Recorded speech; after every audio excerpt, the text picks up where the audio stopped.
Is Keir Starmer dancing with danger in his stance on Palestine? In this video, we delve into the reactions to Prime Minister Keir Starmer's statement on recognizing Palestine as a state and analyze how the leadership principles of authority and power clarify the implications of his decision. Before we get into the details, if you love diving into political issues and enjoy hearing a principled take on them, then hit the like button, share this video, and subscribe to join the conversation. It will help our channel reach a wider audience. The UK led the way on Sunday, recognizing a Palestinian state, followed by Canada, Australia, and Portugal. In the face of the growing horror in the Middle East, we are acting to keep alive the possibility of peace and a two-state solution. That means a safe and secure Israel alongside a viable Palestinian state. Unilateral recognition of a Palestinian state and the situation in Gaza are expected to dominate this week's UN General Assembly. Israeli Prime Minister Benjamin Netanyahu says there will not be a Palestinian state in the West Bank. At the UN, I will present the truth. This is Israel's truth, but it is the objective truth in our righteous struggle against the forces of evil and our vision for real peace, peace from strength. Netanyahu said the recognition delivers one message. I have a clear message to those leaders who recognize the Palestinian state after the terrible massacre of October 7th. You are giving a huge price to terrorism, and I have another message for you. It will not happen. There will be no Palestinian state west of the Jordan. Despite the argument that the decision would sideline Hamas and bring peace, Hamas took credit for the recognition, saying it's because of their October 7th invasion and massacre of Israelis. Palestinians in Ramallah welcomed the decision and made their ultimate goal clear. We also hope to see a complete Palestinian state from the sea to the river. Israeli legal expert Eugene Kontorovich says supporters can say what they want, but a Palestinian state doesn't exist. They have complete independence, autonomy. Israel's not controlling their lives. So what would a state give them that they don't have now? The ability to buy weapons on the international market and the ability to open their borders and bring in jihadis from around the world. So imagine October 7th, except this time, instead of machine guns and gliders, they have airplanes and artillery and millions of people who come to join them on jihad from around the world.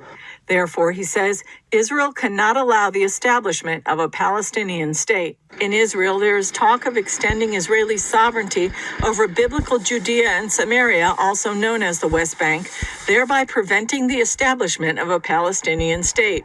Netanyahu says he'll deliver Israel's official response after he meets with President Trump. Long floated, was in their manifesto. I'm not denying any of that, but to basically recognize a Palestinian state, which has been regarded as quite clearly a victory and a reward for Hamas. We know that because they said it themselves. Well, let's talk about this with Eitan Fischberger. He's a writer and also an investigator with open source intelligence and a former IDF staff sergeant who joins us now. Good morning to you, Eitan. Thank you for having me. Good morning. Thank you so much for joining us. I've been following you on social media for quite some time. You're one of the many people trying to debunk a lot of the lies that we are told about what is going on in Gaza. And it's very much what's going on in Gaza and the claims of genocide that we are hearing that are seeming to be used to justify the decision by the British Prime Minister to recognise a Palestinian state. Is that a reasonable, fair and objectively true claim? Yeah, I would say for sure. I think you can draw a clear line between the quote-unquote genocide accusation with the quote-unquote recognition of a quote-unquote Palestinian state.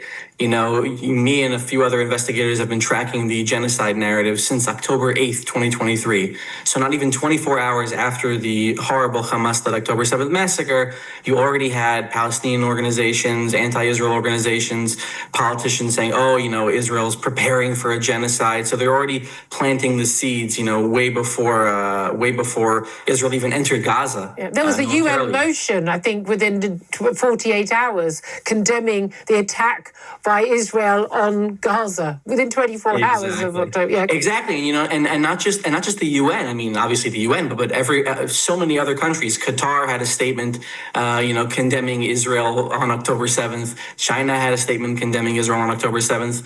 And there's this thing called the illusory truth effect, which is just a fancy way of saying that if you repeat a lie enough, it becomes the truth.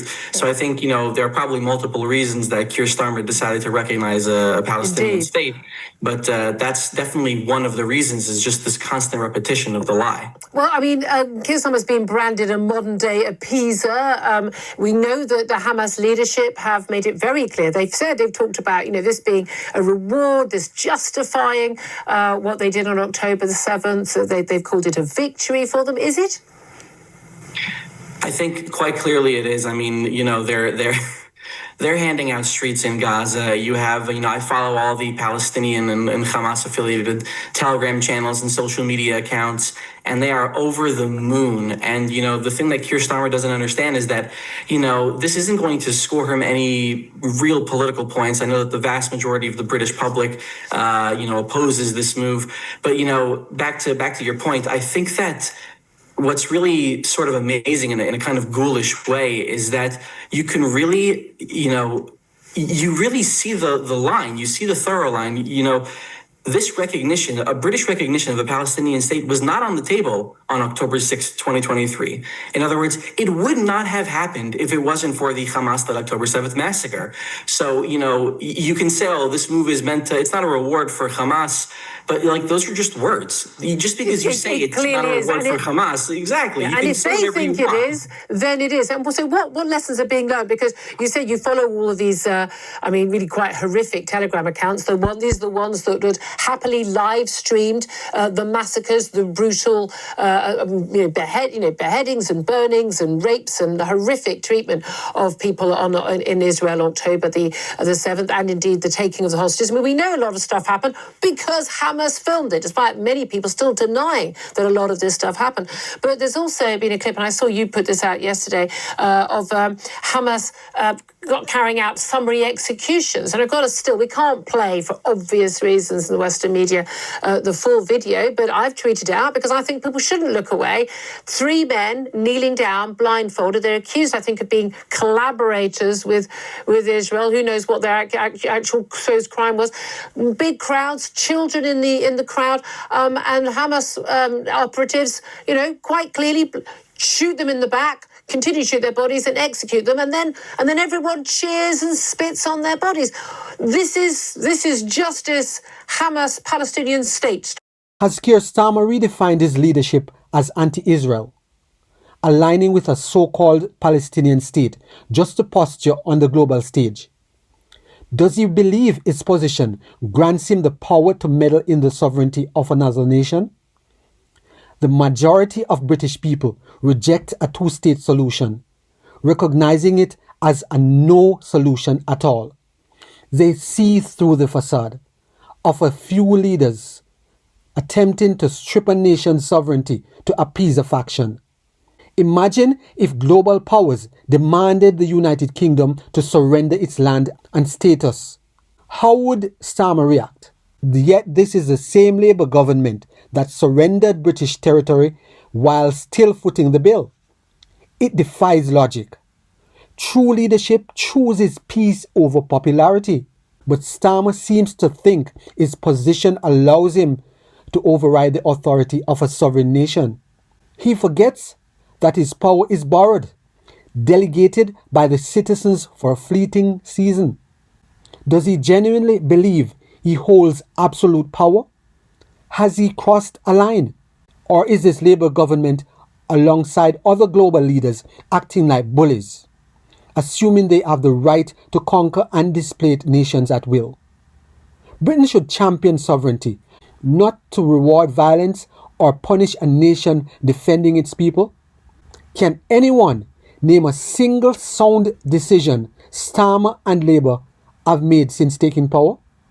The timing of Starmer's statement just before the Holocaust Remembrance Day, the October 7th anniversary, and Jewish high holidays cast a troubling shadow. Could this be seen as more anti-Semitic than the accusations leveled against Jeremy Corbyn? 9 out of 10 Brits opposed recognizing Palestine as a state, yet Starmer ignored them. Why? It's hard to see this as anything but a desperate grab for votes, perhaps from Muslim Palestinian communities, rather than genuine concern for either Palestinians or Israelis. Leadership demands listening to the people, much like a parent or a spouse heeds concerns at home. A politician doesn't see everything, and ignoring public's voice leads to misguided decisions. When leaders act without the nation's consent, they fail to represent it. Now Palestine flexes its newfound status, demanding reparations from Britain instead of seeking cooperation. Starmer's string of ill-considered decisions may culminate in this one, potentially the most damaging to his political career.